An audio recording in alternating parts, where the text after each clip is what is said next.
Where were you? Oh, it's 11 for me here. So I'm with you in the UK. Alright, hello everyone. We haven't gotten pulled in yet to the panel. We will be soon. I'm going to share up the link to the Discord in the meantime.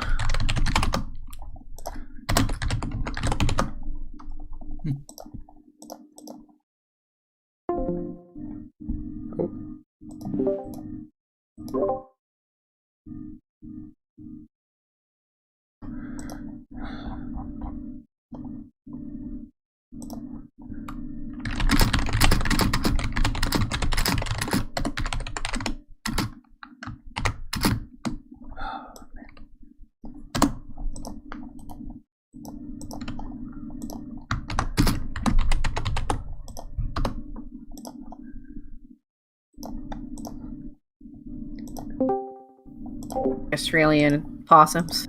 Alright, there we go. So, we're going to be going live soon. You can see the topic in the title.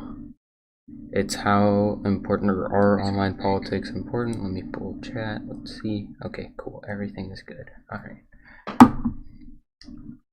So yeah, this is exciting. We're going to be on ChudLogic's panel.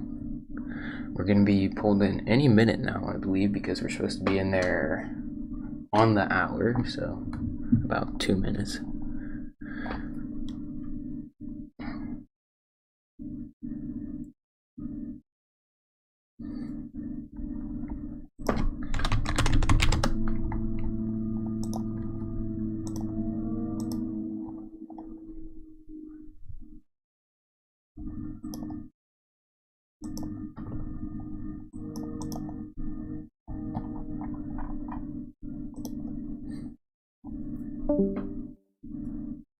Alright, I think we're getting pulled in now, so I'm gonna undeafen Their finger.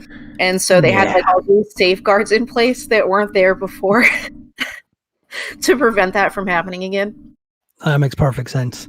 Oh, I don't understand why people are like that, but if you've ever worked around animals, people are just like, they don't know what to do. I used to be a chef, and I worked IT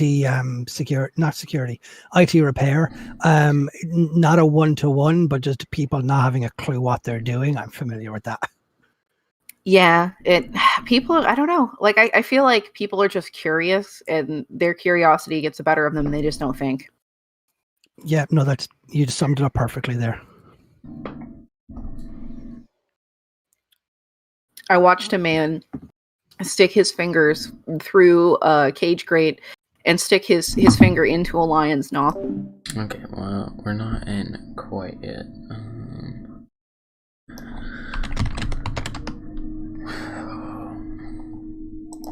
Let's see what's up.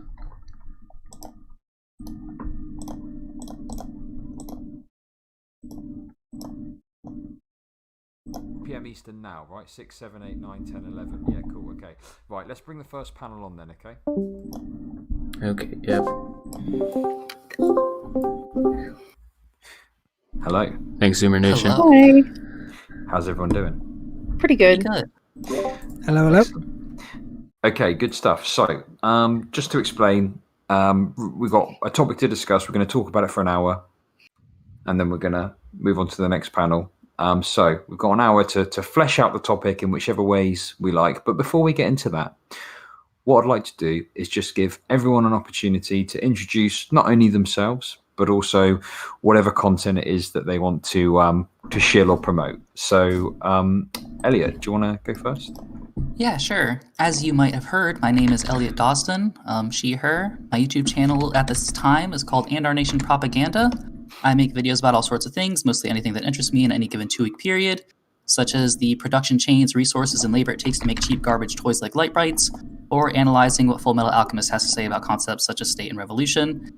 A beautiful, dazzling mess of concepts that has something for everyone, and you should definitely check out.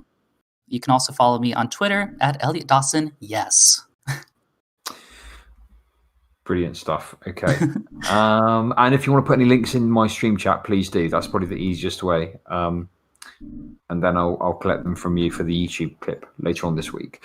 Okay, great. So, Faye, My name is Faye Fahrenheit. I write for a disability rights organization called Neuroclastic, and you can follow them on Twitter as well at Neuroclastic. And you can follow me on Twitter at Faye Fahrenheit. And I do YouTube videos about disability representation and also just disability rights in general, as well as just like whatever interests me. I was an animal trainer for around 10 years. And so sometimes I do videos about like animals or I talk about animal behavior. Good stuff. Okay, fantastic. And if you've got any links, please put them into the stream chat or the Twitch chat directly. You can do that too. That's fine. Okay, so I'm sure everyone knows who Noopy is, but Noopy, by all means, do you want to give a quick introduction? Hey, I'm Noopy. I'm the co-host. Okay, we've also got Rico. I think you're getting a bit of someone's getting a bit of feedback somewhere. I think. I'm not sure. Is that for me? It's aliens, man. Rico, do you want to go ahead and introduce yourself?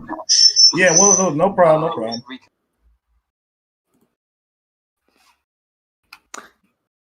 I think you muted yourself. Don't know if that was intended. Okay, let's. We'll come back to you, Rico. Okay, so Leftist Lemon. Alright, hello, I'm the Leftist Lemon. I do anything from discussions and debates to memes and shit posting. Yeah. I'm a leftist YouTuber. Fantastic. Okay, and if there's anything you want to put in chat, by all means, please do. And Zanzi, go ahead and introduce yourself. Hello, I'm Zanzi. I do YouTube and Twitch. I've been doing a lot more Twitch recently. My two biggest nemesis in life are capitalist imperialism and my dog shit internet connection. In general, you can basically just find me just on. I do a series called Left Thinking, where I interview anybody on the left and just ask them about the common ground. And like I said, I've been doing more Twitch streaming. Been playing Tonight We Riot tonight, and that's been really fun. Hope you join me, and if you aren't already, subscribe and follow ChudLogic. Okay, fantastic. Thank you very much. Rico, how are we looking? I see. I made the same mistake I made last time. I had the Twitch stream all open while the Discord was open, so basically, you're getting double feedback. Okay, yeah, no, that's cool. Don't worry. We've accounted for tech issues and stuff, so don't worry about that. If things go a bit wrong, it is what it is. That's a normal stream for me anyway. So, Rico, do you want to go ahead and introduce yourself and put any links you want into the chat? Oh, sure, no problem. I'm a 25-year-old Marine Corps veteran who decided to, well, start making these daily rants about basically anything, but mostly revolving around politics. My goal is to try to talk to people rather than at them, because I could easily, do what's that? What's that brother call that damn thing? Basically, when I can try to sell a product to you with regards to discussing politics, just hit it in bullet point by bullet point about this, that, or the other thing. But instead, I'd rather focus on the core of the problems people are having with regards from, with the Democratic Party, the establishment, electoralism, all that jazz. So I'll drop a link, but, you see for yourself what I mean. Okay, no worries. Good stuff. Right, so what the panel we brought together for the first hour to discuss, very simple topic, are online politics important? So online politics are often criticized as being armchair activism, and it's generally accepted that it is often not as important as in real life activism. Is this a fair criticism, or are people undervaluing the impact online politics can have? So to kick things off, what I want to do is just give everyone a couple of minutes just to sort of give their own perspectives on it uninterrupted. Okay, and then once we've done that, we can go to a more general discussion and backwards and forwards, and people can chip in what they want to say and so on. So Elliot, do you want to go first? Sure. I guess I should discredit myself first, saying that I haven't really done a whole lot of organizing yet or proper activism. So online activism is the only thing I've been able to do. And from that perspective, I guess I would have to say it is underestimated. But I would also try and give the qualifier perhaps that maybe it is there's a difference between good activism and bad activism, and just shouting at people on Twitter is probably the bad form of it, whereas genuinely trying to educate people and talk to people is something that can be genuinely useful and something that online spaces can be great at facilitating, and that even a shitty Twitter exchange still has some minor microscopic impact. So yeah, I guess that's where I'm coming from, it that these online spaces, online activism is underestimated. Okay, brilliant. Faye, what are your thoughts? So I do disability rights, and a lot of disabled individuals are unable to leave their homes, especially during the pandemic. A lot of immunocompromised people are unable to go anywhere. And so without the internet and the connectivity that the internet provides us, we would not only really have no sense of community, because that has been, largely because of the internet. The same thing with queer people. A lot of queer people have found their community online. But you would get rid of a lot of tools that we have. That doesn't mean that online activism is the be all end all of activism, but I would say that you're getting rid of a pretty large component of people's lives, because the internet is no longer an optional. It's basically a utility. Okay, fantastic. And Nupi, what do you think?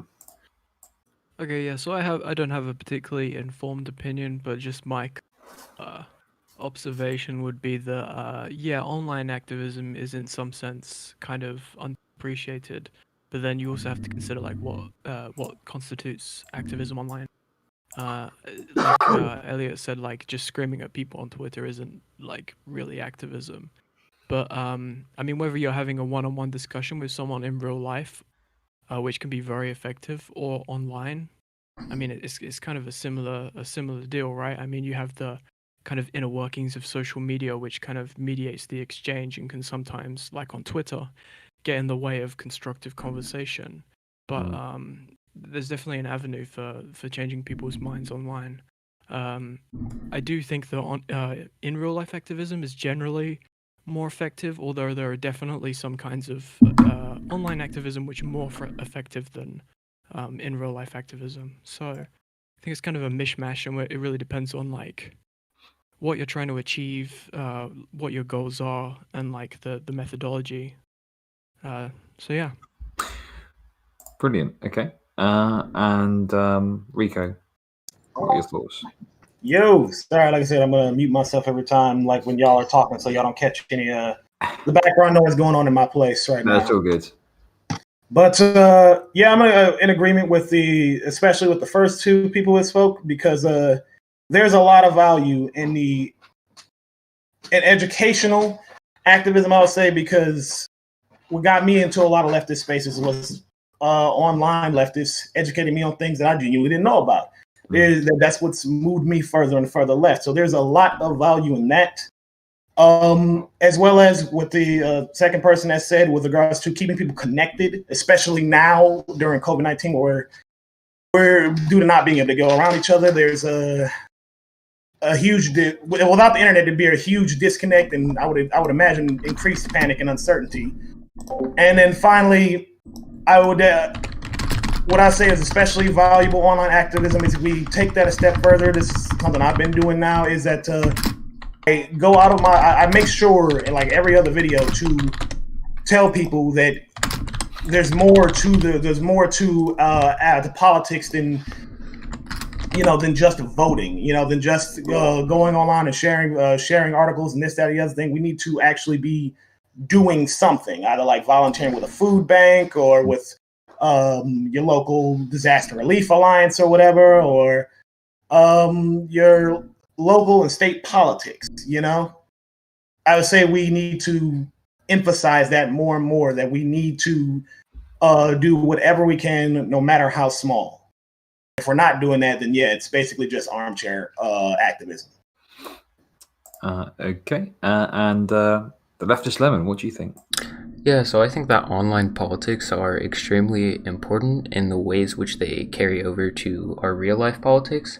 I assume that as all leftists, our goal here is to spread class consciousness, and it seems that the easiest way to do that and facilitate that is over the internet, because it reaches way more people and it does so way quicker. Also, it's way more easy to do direct action over the internet. You can just make a GoFundMe for marginalized individuals. If you want to organize, you can make a place and a date where you want to do a counter protest rally against an alt-right rally, it's easier to build communities that are supportive. And yeah, that's basically where I stand. Yeah. Okay. Brilliant. And Zanzi, what do you think? I'm almost tempted to take the contrary position just to have one here, but no, I completely agree with everybody else. Online politics is incredibly important, and I think one of the things that comes down to is people kind of forget that online is a form of technology as opposed to like a place. Because when people say online politics, I think they mean something like playground politics, when like the internet itself is just a form of technology, and I don't think anybody today would accuse Marx of being like a newspaper politician, when like the newspaper was like the mode of transferring information back in like the 19th and 20th century. Like the Gutenberg press was like a big deal for a reason, and the internet is our Gutenberg press. So to view online politics as being a bad thing would basically be to shit on the entire kind of like academic intellectual leftist project, which is to spread class consciousness through any fucking means necessary. And like one of the things that I kind of, even just to close off my introduction into that regard, would be that I had an IWW International Industrial Workers of the World's branch meeting on Zoom. So like I did one of like the forms of IRL politics online. So the border between the two is separating. COVID has necessitated that, where we have to basically bridge the online and the offline, and this can only be good for us. So it's like the question seems fairly set at this point. They are important. So now it's to discuss why. Okay, brilliant stuff. So what I'm gonna, we'll hopefully get a sort of conversation going between you all. But one thing I wanted to touch on straight away that I was kind of interested in digging down to a little bit was, Faye, I know obviously you do advocacy in this area. Like, how do you respond to this idea that, like, if you aren't doing something IRL, you aren't really doing anything at all? Like, I don't know. It seems like that's a criticism that often comes up, right? Like, how do you sort of take that idea? I feel like the only way I would agree that like posting is probably not activism. Like posting on Twitter is probably not quote unquote activism, but the only way a lot of propaganda, frankly, gets propagated is the internet. And I'm not using that term in a negative sense, but, for example, videos of police violence, people probably wouldn't care as much about movements like Black Lives Matter without the internet, because we use the internet to propagate our ideas. I don't understand how you can possibly look at a person who's like, say, nonverbal and autistic, like Ido Kedar, who only communicates through typing, and say, well, because you can only communicate through typing and the only form of activism you have access to is Twitter, because that's one of the only forms of communication you use that isn't real activism. Yeah, sure. I mean, I feel very much like we kind of live in a sort of inherently ableist world, right? So it kind of is like there's this always in lefty spaces this focus put on in real life activism, and I do kind of think like, well, what about the people that genuinely can't do it, right? Like, Yeah, no, I definitely would understand where you're coming from. Like, I think there's a place for in real life activism, but I don't really think that we should like diss one of the tools in our toolbox. It's useful. I think if the internet is useful, we should use it. Yeah, sure. Okay. So, I'll throw it out there. What does everyone else sort of think on this topic then? What's everyone's thoughts? We'd be damn fools not to use the internet. Keep going. Go on. Sorry. What I was basically going to say is we definitely need to encourage people to get on more, to spread more lefty content, because for the longest time, right-wing media basically dominated the internet. And we need to essentially counter that as much as possible. I mean, we know we're not backed by fracking billionaires and whatnot to spread our ads all over the place, but if we collectively flood the algorithms and whatnot, put as much content out there to counter bad narratives as possible, we're going to do a lot of good in the long term. That's all I got. Yeah, for sure. Yeah, I just wanted to kind of address something Zanzi said and something I forgot to mention in the initial comments was the It seems to me, just from observation, that organization is one of the most powerful tools that you can do through online. Like setting up groups which can direct in real life activism is kind of like this meeting point of the two fields, and it kind of speaks to what Zanzi was saying about there not really being this like clear distinction between the two different types of activism.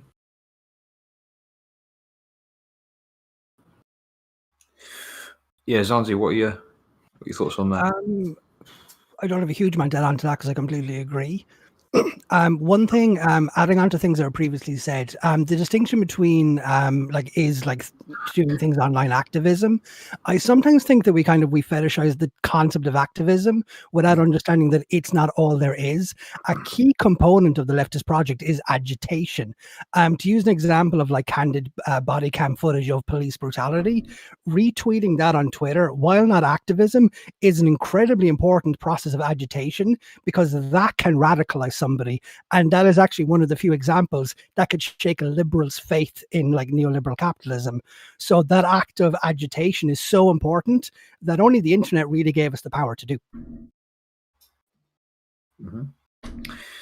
Yeah, sure. No, I completely agree with you, and I do feel very much like when it comes to Twitter, there's this focus on this idea that like the people that are like debating and arguing and stuff are engaging in activism, right? But actually, like you say, there's other ways and means that you can spread messages, especially if you've got a large platform, you know. So yeah, let's just let me. What are your? Sorry, Nippy, go ahead. Yeah, it's kind of like posting is praxis, but it's almost like it only becomes activism once it's successful. Like if you're posting and it's not getting much attention, then it's not really activism. But if you're posting and it is getting attention and it's changing people's minds, then it seems like it's almost activism at that point. So there's almost this strange condition where it's like, yeah, if it pops off and you're changing people's minds, then it kind of becomes activism. So maybe posting is praxis to some extent. But you have a limited reach with that, I think. Yeah, I don't really personally see like the argument in favor of like on one hand you have online activism and on the other hand you have an in real life activism, and they're like opposed to one another. I just see them as two different tools to achieve the same outcome. Yeah. Off of that, like there's this idea that like the real world and online spaces are separate places, but like the internet exists in our real world. Like it affects all our real world lived experiences. These aren't really separate places in a lot of ways. The people you're interacting with online are real people in real places doing real things.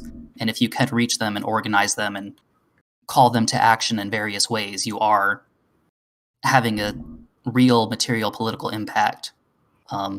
Even if you're doing I don't want to defend Twitter, but like if Maybe you're please do if you want to. gotta have some drama in here, but like I think even if you're arguing with one person and like you manage the problem with arguing with people on Twitter is you don't see the internal effects within that person. Like if you are genuinely convincing them of your ideas or beliefs or calling them to action or not. And so that sort of work, that sort of like trying to de-radicalize people from like fascism or something like that, if that's a thing you do, you won't know if it worked because you probably won't interact with that person again. You just kind of have to hope that you've created contradictions within their belief system that they will one day have to reconcile down the road. And that will not feel very rewarding. And from your perspective, it will feel very futile. But if my theory is correct, like that's one Nazi off the streets, that's one less Nazi at a rally or committing hate crimes or anything like that, I guess. So I guess the problem I have with people saying the internet is separate from real life is that like COVID has happened and now it's very, very clear to everybody that it's not true. You know, I mean, I think we've always known on some level that it's not true, but it's especially not true right now when the internet is really all we have to communicate with like our family and friends. Yeah, I would agree with you. I just want to push back a little bit on this. I would agree with you that like, yeah, there's always a person behind the screen. Like this is definitely like the distinction between online and like quote unquote reality is like kind of blurred. But there's like I was saying before, there's the way like social media mediates these interactions with people, and the kind of hiding behind an avatar is kind of conducive to a much more bad faith approach in a lot of people. And there's the pretense of like trying to get dunks on people, trying to get likes and retweets, the social capital aspect of it. It just seems like it's a slightly less. It can be a slightly less genuine form of conversation, whereas if you're like actually in space with someone, talking to them face to face, there's generally like a more civil, like good faith natured discussion to be had there. Not to say that you can't ever have good faith discussions online, but it feels like environments like Twitter are kind of conducive to the bad faith a lot of the time. So I do agree with you, like there's a very like tenuous distinction, but yeah. I suppose it depends on what your goals are as well. As in, like, there's a sort of meme about de-radicalizing people online and stuff, and certainly maybe there's some elements of that. But I think that like also like just organizing within your own community as well, be that your local community or like an online community. Now, obviously, I think that the whole thing of like the YouTube walkout is questionable and arguable about what was achieved and things like that. But in terms of like getting people to do this thing together online, like I think you can agree that it was kind of successful in that regard. Do you know what I mean? And it's like if something like that can be achieved on a fairly small scale, like with even more organization online, what else could be achieved potentially,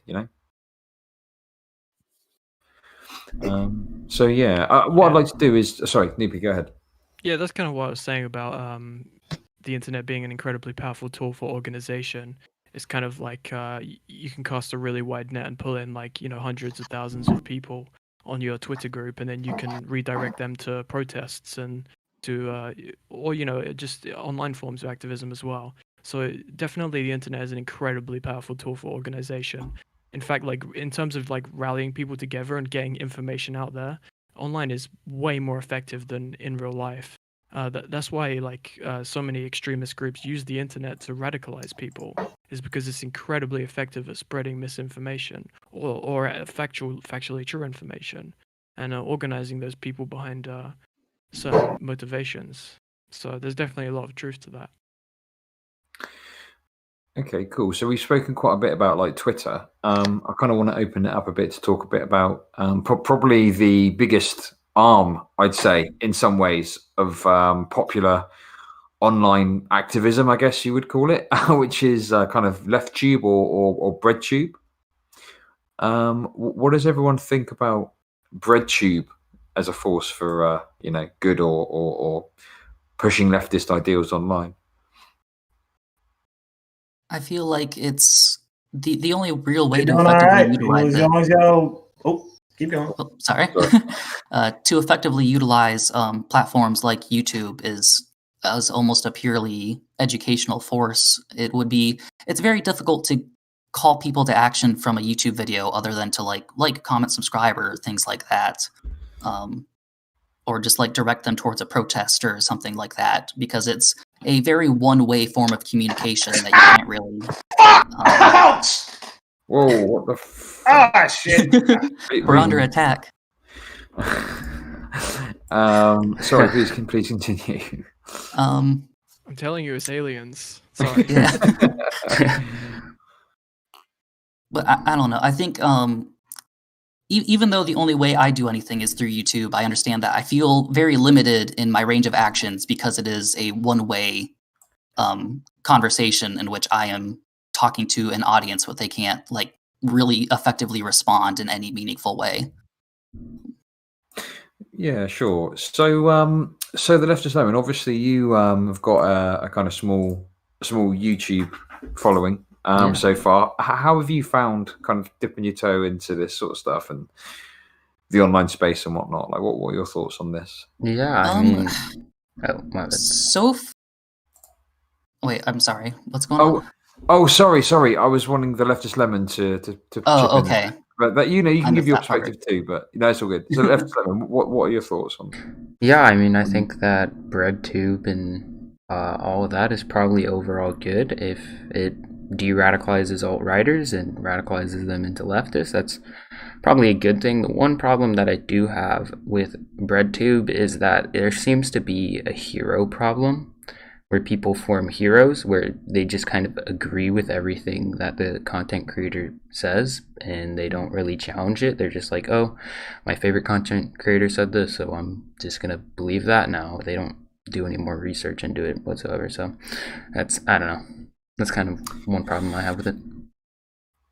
Yeah, I sure. 100% agree with that. Like, it almost seems like there's a huge chunk, if not like the majority of people who are just looking for someone to tell them what to think.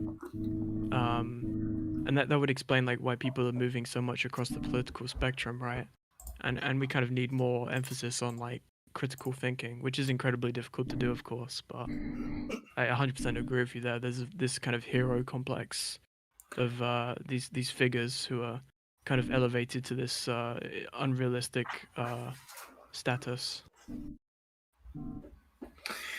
Yeah, sure. In fact, we were talking about this in the hangout earlier. It's like at the end of the day, any one of us. I mean, some people might have some qualifications. They might have read more books, but like we're all human beings. We're not necessarily right about our specific political ideology, if you know what I mean.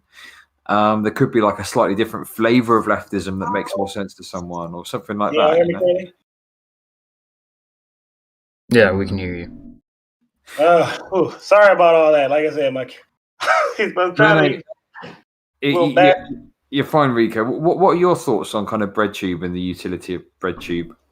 Oh, they're great, but we do have a problem, like the guy basically said, when we start forming hero worship clicks. Fuck.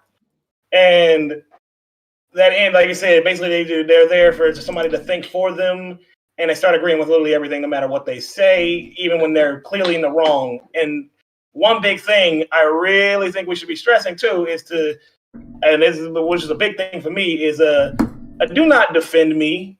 Okay, like do not debase yourself to defend me, and do not denigrate others to defend me, especially if I'm in the wrong. So I know you can't control your fan base, but you also kind of can, in that we need to make it abundantly clear that we're not tolerating that type of behavior. You know what I mean? So other than that, BreadTube by and large is a net positive to not just the discourse, but de-radicalizing people, at the very least, increasing class consciousness and just awareness of issues and internalized problems. So let's keep that up. You know what I mean? Like for a lot of criticisms we may have of BreadTube, I think they're overall good, more good than bad. That's my take. I need to treat my leg.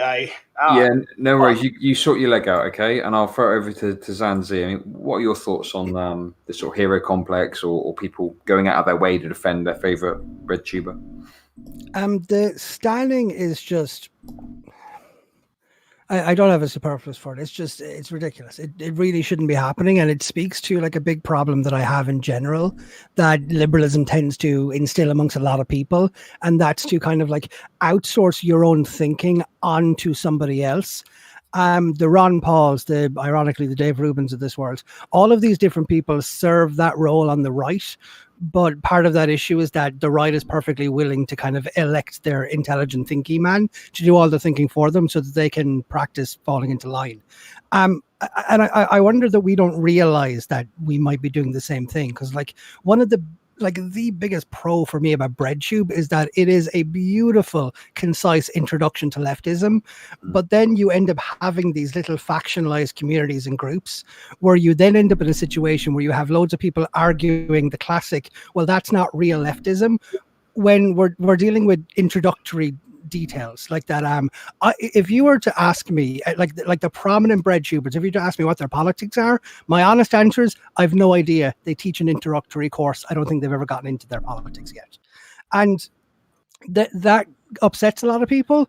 That then doesn't brush a lot of people, but it's like a huge issue is, like they said, that stan culture, where that seems to assuage kind of like a personal theory I have in some instances, where people like to think they're critical thinkers. They like to think that they're kind of coming into things with an open mind and that they're coming to a situation with the facts and logic. Whereas in a lot of situations, we have biases we want confirmed. So we go to the creator that does the best job of doing that. And that's what fuels that cult of personality, where if somebody has a take that you don't like, you take it personally because the reason they existed in your mind was for them to make you feel good about your politics. Yeah, sure. No, and I feel like this idea that everyone's a super big brain thinker is definitely something that plagued like the skeptic community, right? So you don't want to fall into that trap, you know? The word you're looking for is intelligentism. It's called intelligentism, and it's a real prejudice, like the belief that like being smart is associated with like moral goodness. Have you ever thought about like why we say things like I would never want to hang out with stupid people? Because we associate like stupidity with like badness. And a lot of people are obsessed with being perceived as rational or as smarter than other people. And they incorporate it like into their identity. And it's absolutely affiliated with like their worth as a human being rather than being something that they can perform. Like maybe you might be intelligent at music. It's not something they can participate in. It's like core to who they are. And you know I want to add to that. My favorite thing about that, the people who fall into intelligence, that word, I have a list. It's really hard to say. Yeah, intelligentism. It's a kind of a mouthful. Yeah, but the thing about people like that is the funniest thing to me is that they're the easiest marks out there. The people who think they're too smart to be conned, to be played for suckers or led astray. I have worked for and met with plenty of those people, and let me tell you, they are not nearly as bright as they think they are, but boy, they'll be damned if they ever admit it. Which goes into my next point is it's not just intelligence, it's a lack of humility. There is a lot of that, especially on the internet, is people like debate culture. Yeah, like people really struggle with debate culture. What were you saying? YouTube and Twitch debate culture. Oh yeah. Oh, absolutely. It's too many people not willing to admit that they're wrong or they fucked up, and some of them even go out of their way to like do a roundabout. I wasn't entirely wrong, and I'm like, that's not helping the conversation. Like what happened recently with me, I jumped on the opportunity to dunk on Tim Pool, but I ended up making the same mistake he did. So I immediately deleted that tweet and retracted and point out that, I was wrong. And I would very much like to see a lot more people doing that because I've seen people double down. Good people by all accounts should know better, double down on being wrong, thus causing their fan bases to double down too. Now everybody's just increasingly embracing wrongness because that's easier than just admitting, we don't know what we're talking about and we were wrong. So let's try to encourage some more humility in the discourse. Yeah, no, I completely agree. I mean, Elliot, what's your sort of experience been like as, on BreadTube, so to speak? Well, I think first starting out on BreadTube, one of my goals was, like I was a baby leftist and I wanted to not only educate myself, but to educate others as I went along my own leftist journey, so to speak. So like every new video I have is the politics I have thought up to that point. And I try to make that very clear that like, if you're subscribing to my channel, you're on a journey with me. There is no destination other than like, I guess like revolution and stuff like that. But to the nature of what that is yet, like we're all going to have to figure it out together. So like I try to make that very clear to maybe avoid that, which it's hard to think about in terms of that while being a small content creator, because like I have a small audience. It's not like I have a bunch of parasocial relationships that people will like go out and defend me or something like that. Like I don't have star status or anything, but like it's still good to keep that in mind early on, I think. But I think like the hero culture is, like I was trying to say earlier, like one of the problems inherent to the medium of video essays or just YouTube in general, because the audience, like, it's a one-way street. Like, you are going to a YouTube video to watch that person and watch their ideas. So it is just an inherent structure that you would probably be directly influenced by that. That's why we make videos in a way. So I think as far as like getting away from hero culture, or standing, or however you want to say it, is maybe doing more collaborative pieces and trying, like, if you're a leftist content creator, trying to make your channel or whatever work you're doing a space that includes multiple people and not just yourself. The way I think of it, as like YouTube channels are named after channels, like TV channels, with the idea that there was more than one show on one channel, like, I guess. Yeah, sure. I do see where you're coming from. I suppose my concern would be, you might end up accidentally platforming someone with some yikes Yeah. take, So I do kind of agree to a point, and I do think there's definitely, collaboration that can happen. I mean, it's one of the reasons I wanted to do a panel show, is to get different voices and different perspectives on, and maybe have some more serious discussions than I tend to have. But yeah. So I think one thing that, like, with what we're saying about the hero stuff, is, unfortunately, because we live in a society, it gets to the stage where people are financially motivated to not only cultivate but to perpetuate this hero culture, right? So, like, what do we do about that? Like, how do we stop that, I guess, is what I'm trying to get at. For me, I think the first thing is, while what you've identified is perfectly fine, in the sense of, like, that there are a lot of people who are financially motivated, I do think we fall into a trap of thinking that that's an individualist perspective, while completely forgetting that every facet of your growing up was built around the idea of go to school so that you can go and get an education, so that you can get a good job and make lots of money. You've got hobbies. I don't know. Can you make a job out of that? Yeah. I find it really difficult to pin the idea of, well, you're only doing this for money. And it's kind of like, everyone was raised to do everything for money. Of course, it's going to be a factor. You can never get away from your societal conditioning. However, the problem is that seems to be the only reason.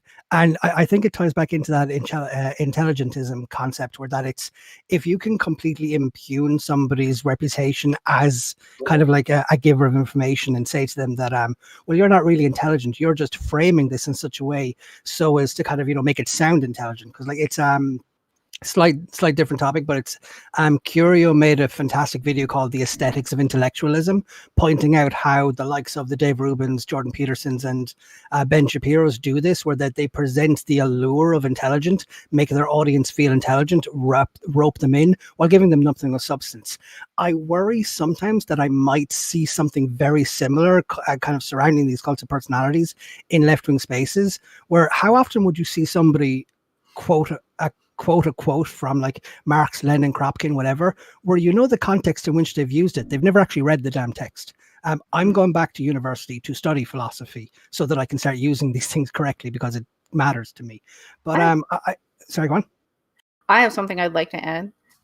Yeah, I'll tail that out. Or that it's literally just a case of that.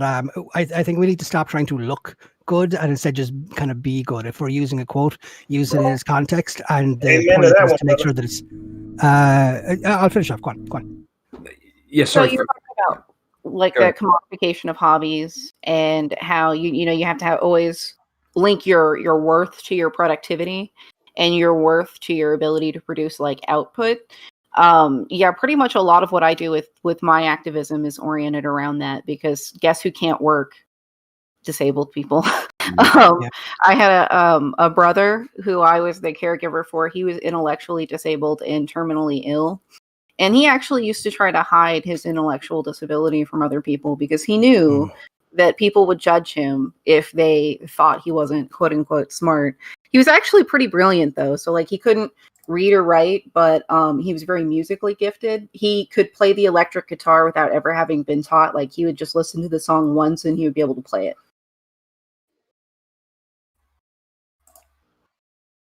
I knew someone like Yeah. that, thoroughly gifted.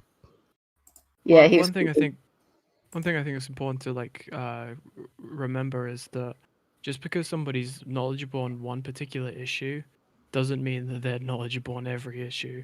Like if you take the example of Jordan Peterson, like yeah, he's a pretty smart dude when it comes to psychology, as far as I understand. I mean, he's a professor in it, so he's probably he's going to be like reasonably knowledgeable. But you ask him about politics or other issues, and he's like History. seems Yeah. history. He seems like kind of an idiot, right? So like just because somebody's really good on trans issues or they're really good at really knowledgeable on like communism or Kropotkin or whatever it may be, doesn't mean that when you go to ask them about a different issue, they're going to have like a more informed opinion on it. It could just be that they're kind of a single issue person, you know. This actually is a really good example of what we're talking about with that. I just want to give a quick shout out to Cass Eris, who she's I think she's a PhD in cognitive psychology.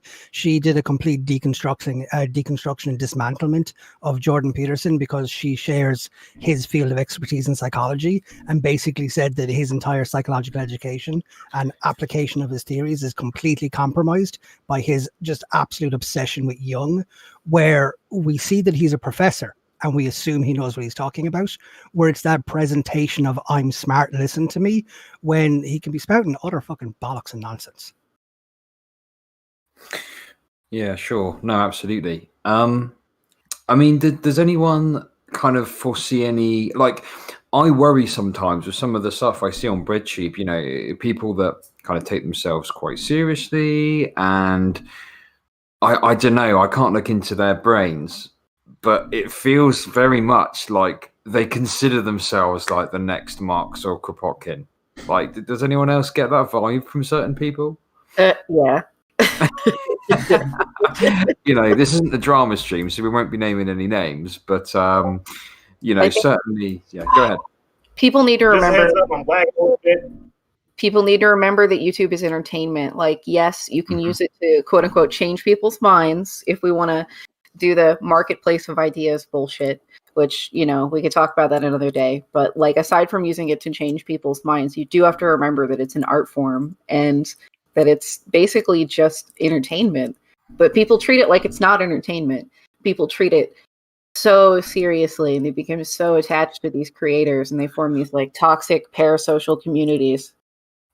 Do you know what, Faye? I 100%, I 1,000,000% agree with you. And it really frustrates me when people aren't honest about that and they act like, oh no, I'm doing this for this reason or that reason. Like, we're all fucking entertainers. That's the whole point of it, right? Like, that's the crux, that's the core of what we do when we make content. Surely. I mean, does anyone disagree with that? Hey, if I'm entertaining you, that's a plus in my book. But really, this is just the only thing keeping me sane at this point. Well, hey, that's perfectly legitimate too. We've got to do what we can to get through the lockdown, right? Yeah, keep going.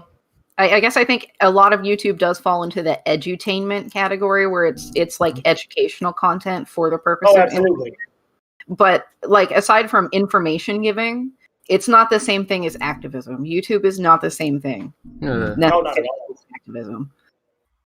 Well, here actually, what I want to say to that on that is that what you can do that I consider activism is, say right now I have a larger following, whatever, and I need to drum up support for a local election in my area, and I want to fundraise for that person. I would use YouTube to do that. Say, hey, shout out to this person running for the state Senate seat. I'd like we need more money so we can do this, that, and the other thing. That's what I would consider like fundraising, things like that. Raising awareness and fundraising, I do consider to be good online activism and something that we could stand to do. Because again, I got to stress this: we really need to focus on our local and state elections. Yeah, and we see that a lot on like Twitch and stuff. With like, I think Gushin did a charity stream for some organization playing Dragon Age, and there's the H Bomber guy. Donkey Kong thing. So those are like huge fundraising opportunities, and that's definitely a form of activism in that they are raising money for a cause. Yeah, definitely. The H1 guy Donkey Kong stream was really set the trend in terms of what's possible in terms of raising money online, right? Like AOC even called into the stream, right, and had a chat with H Bomber guy, which was pretty wild. I do think it was a phenomenal example of agitation turning into activism because like he did a little talk on it where he was very open about it, where it was just him being spiteful against Graham Linehan. He didn't like him and he just wanted to stick the finger up to him, so it was the giant fuck you to him. And then the entire community got behind him and turned it into something beautiful, where this actually ties into everything we're talking about, where it's getting around that cult of personality, where what made H-Bomb's stream a success and a phenomenal success was that H-Bomb allowed him to be unimportant. Yeah, no, absolutely. Well, it's a slightly different tangent. Maybe it's slightly related in terms of being on online politics, but Glyn has now been banned from Twitter, right? Or has quit Twitter? I can't remember what it is. What it is that he has tweets or whatever that are against the terms of service, and they're like, take the tweets down, and he's like, no, and so they won't give him his Twitter back. So I mean, it's kind of his own fault. He doesn't want to take the tweets down. Yeah. Also, spite is a hell of a motivator. So H-Bomber guy did good capitalizing on that because everybody was having fun. But like honestly, I feel like a lot of people are motivated not just out of goodwill for trans people, but out of sheer fucking spite towards Glenner or whatever the fuck his name is. Yeah, it's spite motivation is like a huge thing in itself. Or like there's one thing that I often say to a lot of people that I see a huge amount of motivation to tear down the system. And what I'm worried about is that their motivation isn't to then build something else. So there's another problem attached to that where that might be an issue. But just to very quickly pull it back to that, Chud was earlier saying along the lines of that there would be people who are on YouTube who kind of think I'm going to be the next Marx. While I completely agree that that's ridiculous, just mainly because like that, if you're dedicating all your time for edutainment, you're probably not applying yourself into just reading what you need to read to become an expert in these fields.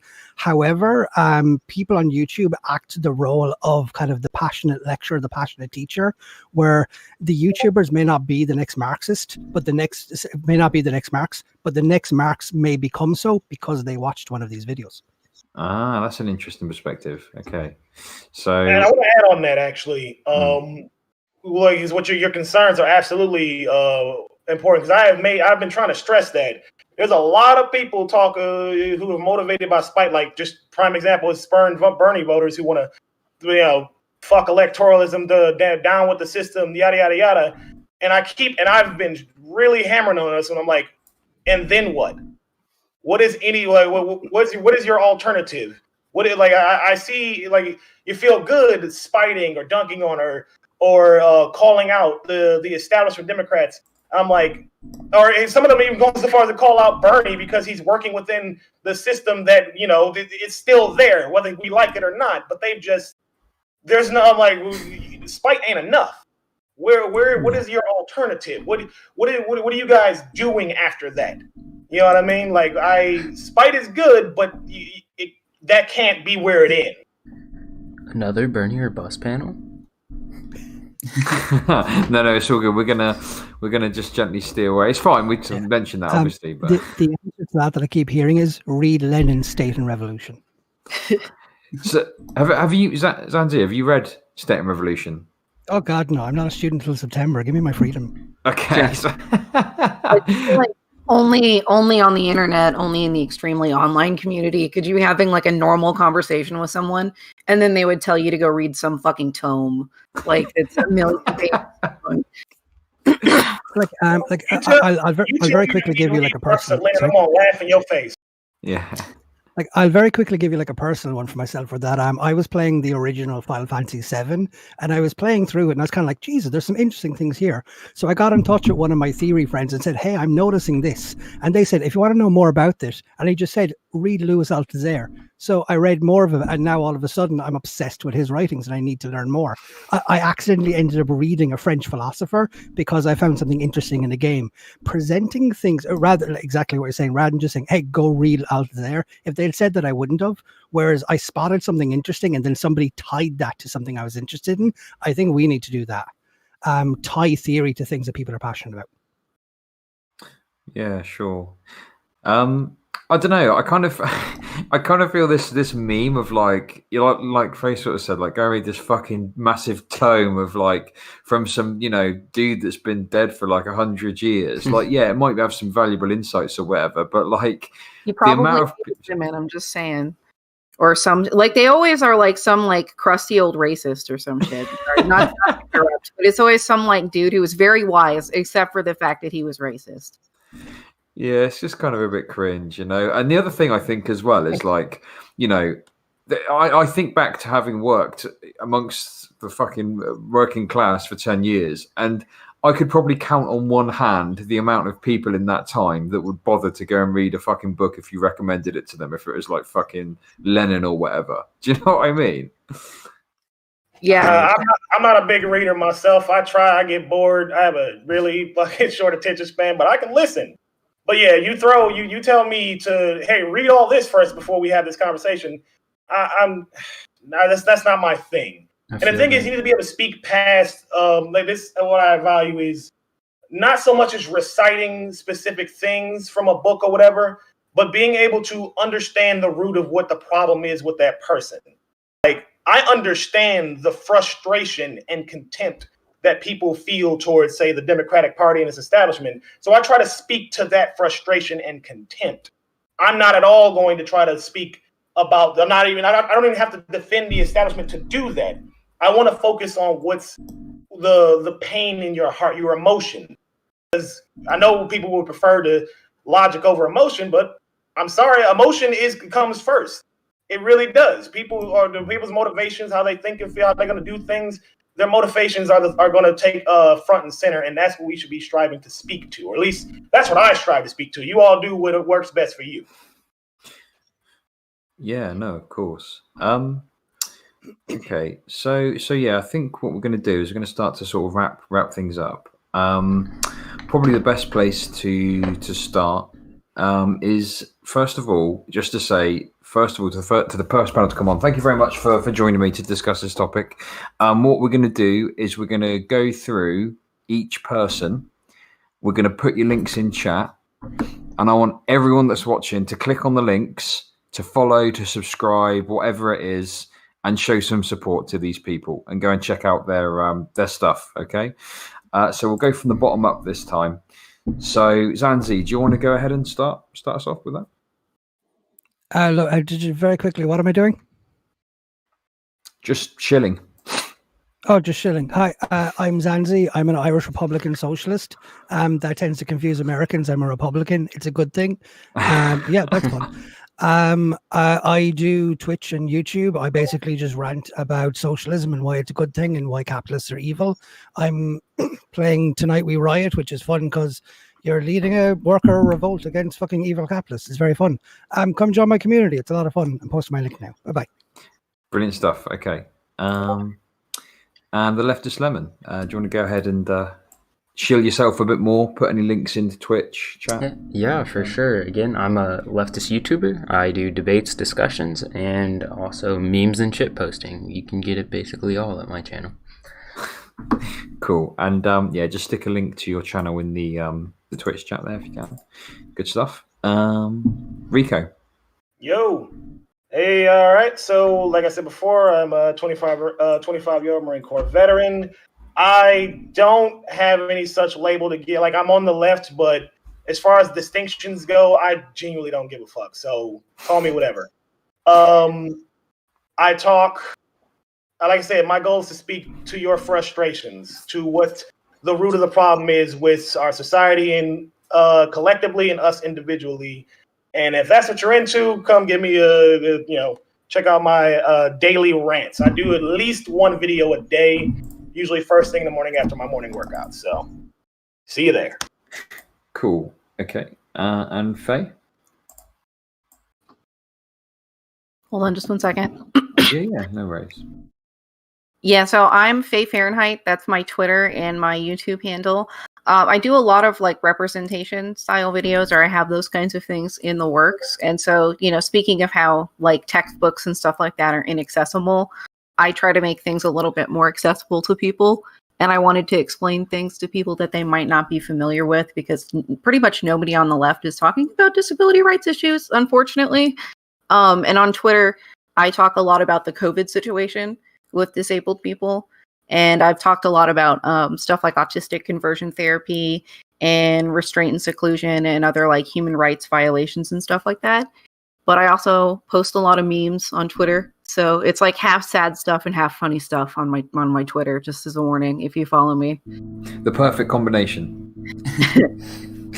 Okay, brilliant stuff. So yeah, I'm just pop your rant. Pop your rants. Pop your links into Twitch chat if you want. Then people can click and follow you and whatnot. Yeah, finally, Elliot. That's me. Like I said at the top of the show, yeah, my YouTube channel is called And Our Nation Propaganda. As of this moment, I'll probably rebrand it soon, which is a huge mistake, but here we go. I make various videos about whatever interests me in any given 2-week period. So that could be pretty much anything. It is a variety. So yeah, just check that out. I'm sure something will interest you. Brilliant. Okay, so what I'm going to do now is I'm going to move you into the exit room. Okay, so I can get the other panel in. You're welcome to stay and chat with each other, or you know, if you got to get on, you can get on. Whatever you want to do. Okay, so I'm going to move you across now. Thanks very much for joining me. No problem. It was a pleasure. Thanks for having me. No worries. Thanks for having us, Chud. Thank you. Thank you. Where are we gone? Lovely. Thanks a million for that. It's midnight now, so I'm going to have to head away. But I'd love to chat to more of you. Oh, absolutely. You guys, I look forward to looking into y'all's stuff. Y'all's good people. Same to No you. bother. Yeah, Rico, I loved what you said about like that. You're a leftist. You agree with that label, but you haven't found a label that identifies with yourself. That actually is the entire target demographic of my left thinking. Where exactly what I say is the label is less important. Where what you are isn't important. It's why you are what you are. So I try to get at like why people are left, like what issues affect them. So like that completely common ground. I knew that one. Amen, brother. I stumbled into my position, and being Irish, it was kind of given to me. Republican Socialist. Right. Well, it was a nice, you nice guys meeting stay y'all. safe, okay? Yeah, same to Same you. yourself, mate. Yeah. I'll see y'all around. Take care.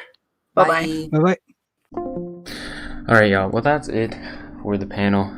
I think it was interesting.